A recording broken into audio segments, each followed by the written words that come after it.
What the hell is that? I don't know, dude, let's go in. Go in there? Are you insane? Dude, this is our job. That thing isn't human. Let's just call the police. We already have the footage. Ghost hunting shows. They combine the authenticity of professional wrestling with the ethics of a pyramid scheme, and all presented in the classiest of entertainment mediums, the reality show. Needless to say, I'm not a fan. Maybe because I don't believe in ghosts, so to me, every show is basically... We are now inside the house where the celebrity ghosts have been spotted. Whoa, what was that? What was that? What was what? Did you hear that? It was like a... Is there a spooky ghost here? Look! What is that? What is that? I'm pretty sure that's their television!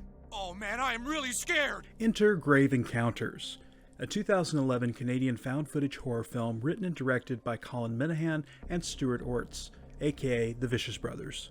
The film follows the crew of a ghost hunting show as they set out to film an ambitious episode inside a reportedly haunted insane asylum.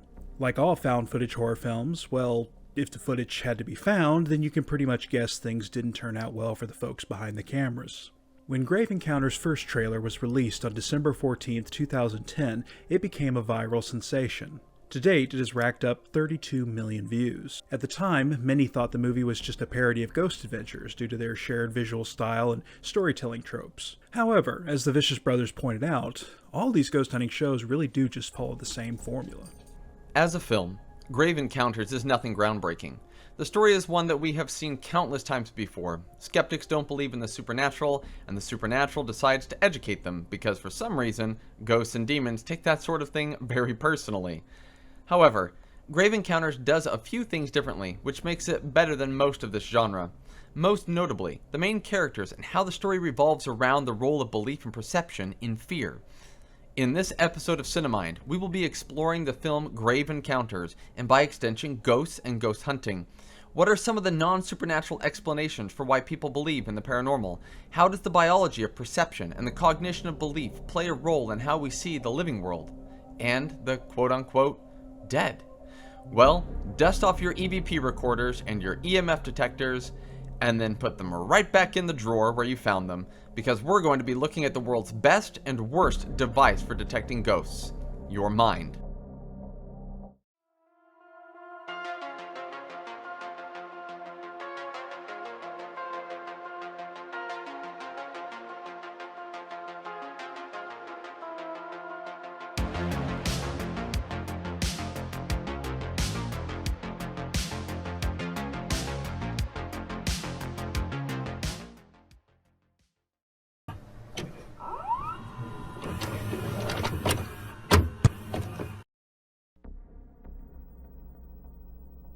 The amazing drama you're about to see is a matter of human record.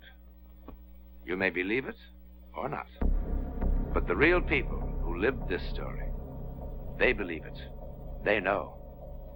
They took that one step beyond. The 1959 ABC show One Step Beyond is generally credited as the first television show to explore supposedly real paranormal events. In the show, the events were presented in the form of reenactments. Over time, more shows would explore this ground, adopting a style that was somewhere between news show and documentary. Many a Gen Xer has fond memories of watching Unsolved Mysteries hosted by Robert Stack. The show excelled at presenting spooky true stories of encounters with Bigfoot, aliens, and ghosts, and all of it reenacted with the finest CGI available in the early 90s. In the late 1990s and early 2000s, reality shows started becoming extremely popular. Ghost hunting shows adopted the reality show format and took off. There have been an estimated 200 different paranormal-related shows, with the genre reaching its peak saturation in the early 2000s. The Sci-Fi Channel's Ghost Hunters show started in 2004 and has gone on for 13 seasons. That's 12 more seasons than we got of Firefly, just in case you needed another reason to dislike these shows. This must be what going mad feels like. Despite different gimmicks, the shows essentially follow the same formula, which result in the people stumbling around in the dark with night vision cameras and yelling, "Dude, did you hear that?" roughly every 5 minutes. Combine that with the often outsized personalities of their hosts, and let's be honest, you've got something ripe for parody. Grave Encounters knows this and has a blast mercilessly mocking the sensationalized style of these shows, Borrowing a page from Blair Witch, the movie is presented as the final recordings of a doomed group of filmmakers. The final product switches back and forth between the material designed for broadcast and the behind-the-scenes footage. It's a clever gimmick as it quickly establishes the group's cynicism and sleazy approach to their work. Lance Preston, the ambitious and arrogant director, T.C. Gibson, the no-nonsense cameraman, occult specialist Sasha Parker, and finally the psychic medium Houston Gray. The crew planned to spend the night recording an episode inside the supposedly haunted Collingwood Psychiatric Hospital. Of course, the hospital has a tragic history with a mad scientist who used to torture and lobotomize his patients. And of course, the patients eventually revolted and killed him. You know, just once would I like to see a horror movie involving a haunted insane asylum that wasn't run by a lunatic doctor.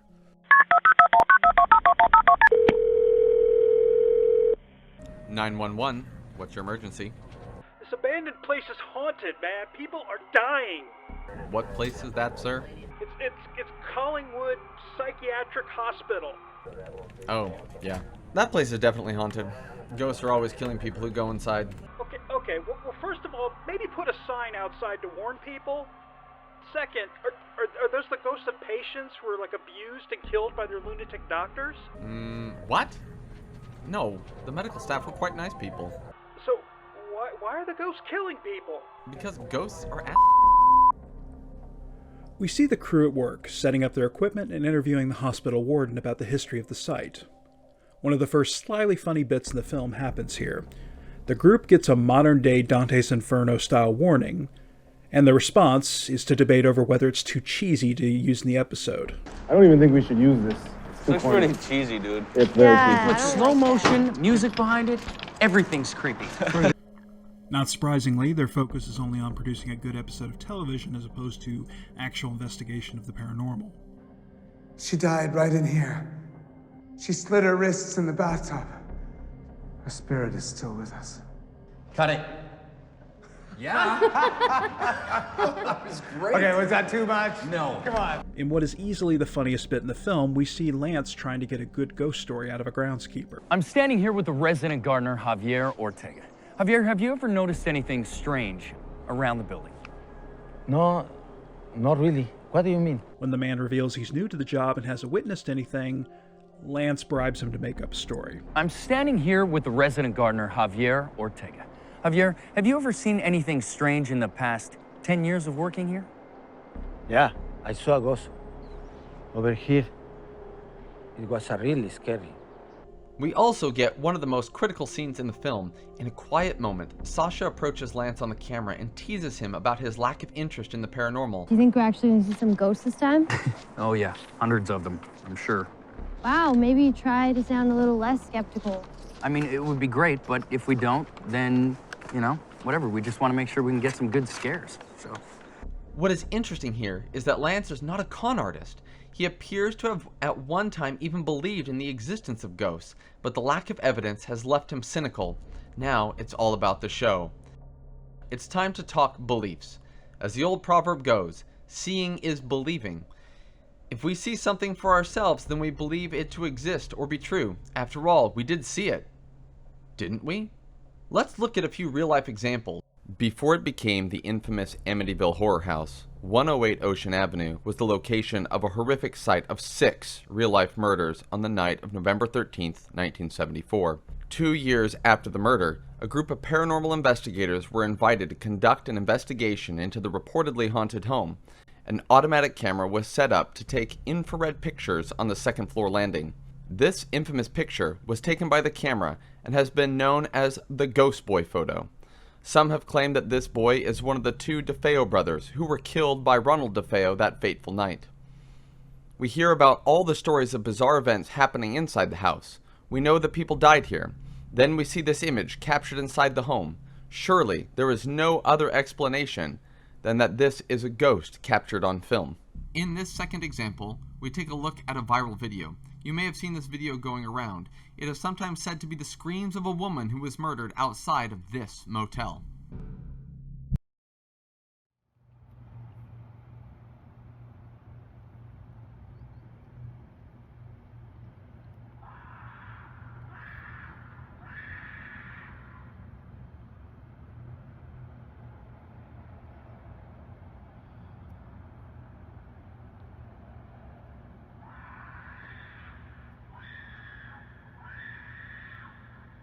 Okay, so here we have two examples of supposedly paranormal events. But what if I showed you a picture of investigator Paul Bartz, who was working at the house, and wearing a shirt with the same pattern as the ghost boy? Now what if I told you that Bartz reportedly did confirm it was him, looking out the door while checking the camera setup? As for the screaming ghost, well, what if I played you this video?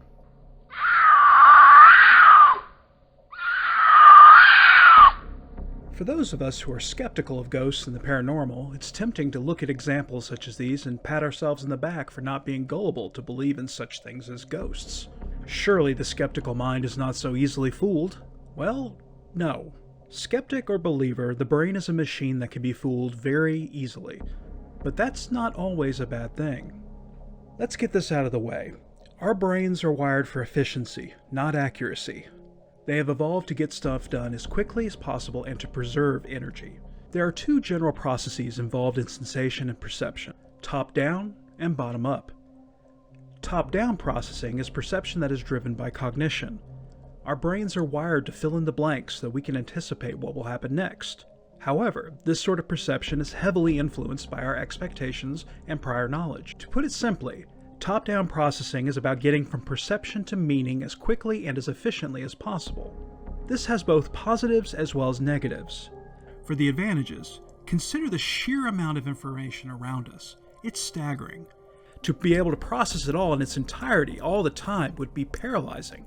Top-down processing enables us to make less work on the cognitive path between perception and meaning-making. Essentially, top-down processing helps us to understand and recognize patterns. As for the disadvantages, well, each and every perception is based on our past experiences. Our individual knowledge is both limited and prone to bias. Here's an example. Take the movie Book of Eli. In the film, Denzel Washington's Eli character is shown traversing the post-apocalyptic landscape on his own. He is protecting a priceless book and is willing to kill anyone who attacks him.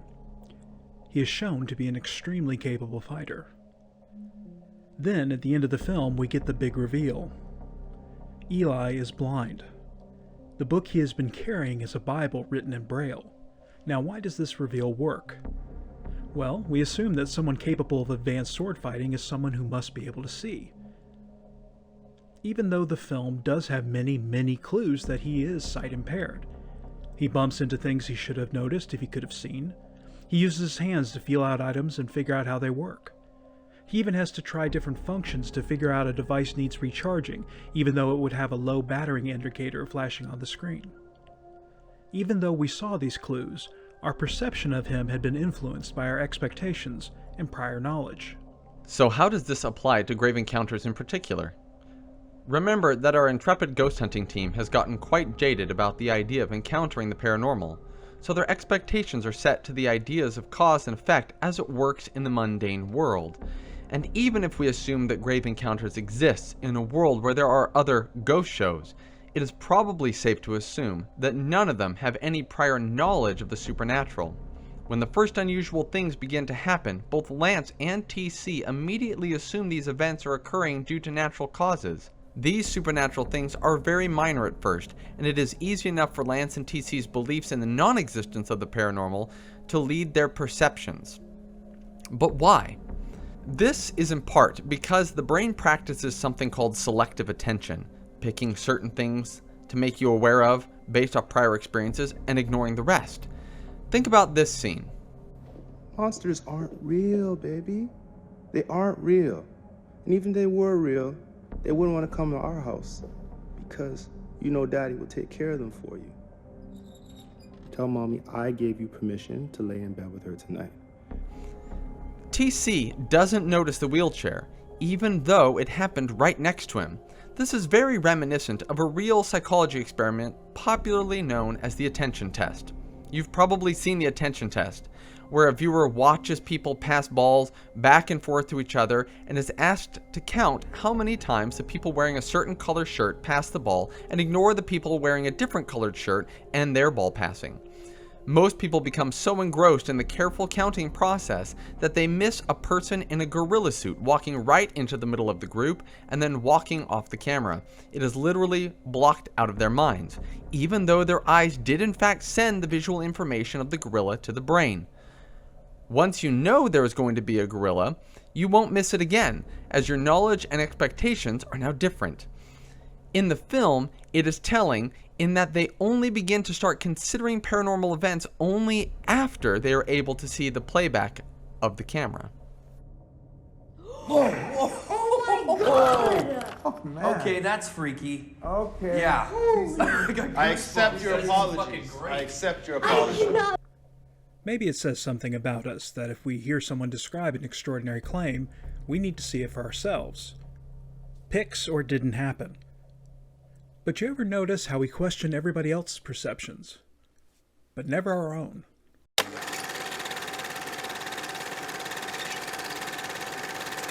Unlike the Book of Eli, we're not going to spoil the entirety of Grave Encounters. It's a fun film that is definitely smarter and more well-made than you might expect. Credit to the Vicious Brothers. They don't indulge in the lazy cheats and tropes that are usually found in the found footage genre. This is a slickly done, well-produced film that definitely gets the most out of its very small budget of $120,000.